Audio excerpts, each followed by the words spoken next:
ఎక్కడ ఎవరు ఏ బాధలో ఉన్నా నువ్వు నీ బాధగా భావించి వెళ్ళి నువ్వు చెయ్యగలిగిన ఉపకారం చేసి పెట్టాలి. అందుకే ఇప్పటికీ ఎక్కడ వరదలు రానివ్వండి, అగ్ని ప్రమాదాలు జరగనివ్వండి, ప్రకృతి ఉపద్రవాలు ఏర్పడనివ్వండి, పరుగెత్తికెళ్ళి ఉపకారం చేయడంలో ముందుండే సంస్థలలో ఒకటి రామకృష్ణ మిషన్. అంతటి సేవాభావాన్ని నేర్పాడు మహానుభావుడు వివేకానందుడు. అంతటి సేవాభావాన్ని నేర్పింది mother Teresa. Sir Arthur cotton ఒకప్పుడు బర్మా నుంచి సముద్రం మీద వచ్చేస్తున్నాడు. వచ్చేస్తూ చీకటి పడింది. ఆ సముద్రంలో వస్తున్నప్పుడు ఓడ యొక్క పైభాగానికి ఎక్కి కూర్చున్నాడు. చల్లటి గాలేస్తోంది. కూర్చుని ఆకాశం వంక చూశాడు. చీకటిగా ఉంది. ఆకాశంలో నక్షత్రాలు మిణుకు మిణుకుమని మెరుస్తున్నాయి. ఆ మధ్యలో చంద్రబింబం వెలుగుతోంది. చల్లటి గాలి వస్తోంది.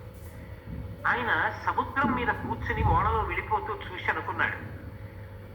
ఆయనకి అకస్మాత్తుగా ఒక ఆలోచన వచ్చింది. నేను ఏదైనా ఒక చిన్న ఆనకట్ట కడితే ఇంతమందికి ఉపకారం చేశాను అనుకుంటానే, ఇన్ని నక్షత్రాల్ని రూపకల్పన చేసిన భగవంతుడు ఎంత కష్టపడి ఏర్పాటు చేశాడు.